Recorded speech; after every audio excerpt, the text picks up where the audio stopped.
राजस्थान की खूबसूरत लेकिन रहस्यमयी राजधानी जयपुर में स्थित था नाहरगढ़ बावड़ी, जो दिन के उजाले में तो ऐतिहासिक धरोहर के रूप में विख्यात था, लेकिन रात के अंधेरे में यह जगह किसी भयावह सपने से कम नहीं लगती थी। इस बावड़ी के बारे में कई कहानियां प्रचलित थीं, जिनमें से सबसे डरावनी यह थी कि जो कोई भी इस बावड़ी में रात के समय प्रवेश करता वह वापस नहीं लौटता। लेकिन युवा मन रहस्य और रोमांच से भरा होता है। 4 दोस्तों रोहन, समीर, कविता और आयुष ने इन कहानियों को महज अफवाह मानते हुए तय किया कि वे इस बावड़ी का रहस्य खुद जाकर जानेंगे। यह लोग बचपन से एक साथ बड़े हुए थे और हमेशा रहस्यमयी जगहों पर जाने का शौक रखते थे। उस रात चांदनी चारों ओर फैली थी, लेकिन नाहरगढ़ बावड़ी की दीवारों से अजीब सी परछाइयां लहराती हुई प्रतीत हो रही थीं। चारों दोस्त अपनी टॉर्च और मोबाइल लेकर बावड़ी के मुख्य द्वार तक पहुंच गए। लोहे का पुराना गेट जंग से भर चुका था और वहां एक तख्ती लटकी हुई थी जिस पर लिखा था, सावधान, रात में प्रवेश वर्जित। कविता हंसते हुए बोली, लगता है किसी डरपोक आदमी ने यह तख्ती लगाई है। रोहन ने जवाब दिया, हो सकता है, लेकिन यह भी हो सकता है कि यह तख्ती हमें किसी अनहोनी से बचाने के लिए लगाई गई हो। आयुष ने हंसते हुए कहा, भाई इतना मत सोचो, हम सिर्फ अंदर जाकर देखेंगे और फिर निकल आएंगे।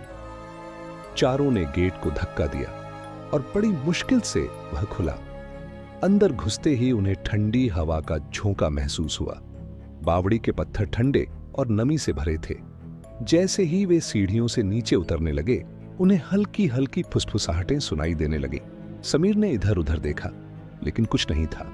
उसने कहा, शायद हवा की आवाज होगी। वे धीरे धीरे नीचे उतरते जा रहे थे और हर कदम के साथ अंधेरा घना होता जा रहा था। उनकी टॉर्च की रोशनी भी कमजोर पड़ने लगी थी। तभी कविता ने महसूस किया कि उनके अलावा कोई और भी वहां था। उसने धीरे से कहा, क्या तुम लोगों ने किसी को चलते हुए सुना? आयुष हंसते हुए बोला, डर मत, ये तेरा वहम है। लेकिन तभी सीढ़ियों पर किसी के चलने की आहट आई। चारों रुक गए। उनका दिल तेजी से धड़कने लगा। रोहन ने धीरे से टॉर्च घुमाई, लेकिन वहां कोई नहीं था। चलो वापस चलते हैं, कविता ने घबरा कर कहा। लेकिन तभी समीर ने देखा कि सीढ़ियां अनंत गहराई में जाती हुई प्रतीत हो रही थीं। उन्होंने जितना ऊपर चढ़ने की कोशिश की, वे उतनी ही नीचे उतरते जा रहे थे। ये कैसे हो सकता है? रोहन चौंक कर बोला। तभी एक परछाई सीढ़ियों के कोने में खड़ी दिखी। वह लंबी थी, बिना चेहरे की, सिर्फ आंखों जैसी 2 रोशनी वहां चमक रही थीं। धीरे धीरे वह परछाई उनकी ओर बढ़ने लगी। कविता ने डरकर रोहन का हाथ पकड़ लिया। समीर का पूरा शरीर कांपने लगा। परछाई के कदमों की आवाज तेज होती जा रही थी। आयुष ने हिम्मत जुटाकर टॉर्च की रोशनी सीधी उस पर फेंकी, लेकिन रोशनी उस पर पड़ते ही बुझ गई। चारों अंधेरे में डूब गए। अब वे समझ चुके थे कि वे किसी भयानक जाल में फंस चुके हैं। समीर ने बुदबुदाते हुए कहा, हमें वापस ऊपर जाना होगा किसी भी तरह। पर अब बावड़ी की सीढ़ियां उन्हें और नीचे खींच रही थीं।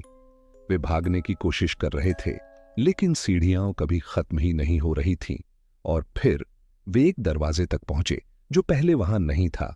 दरवाजा धीरे धीरे खुला और उसके पीछे एक बिल्कुल अलग दुनिया थी।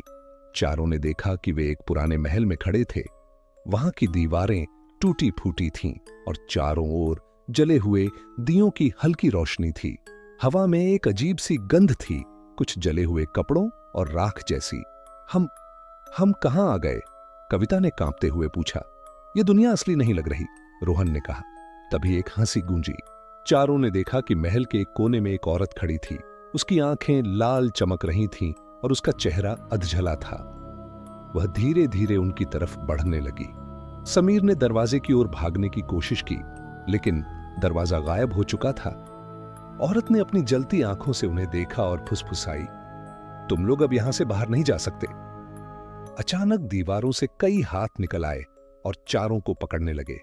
वे चीखने लगे, लेकिन उनकी आवाज बाहर नहीं जा रही थी।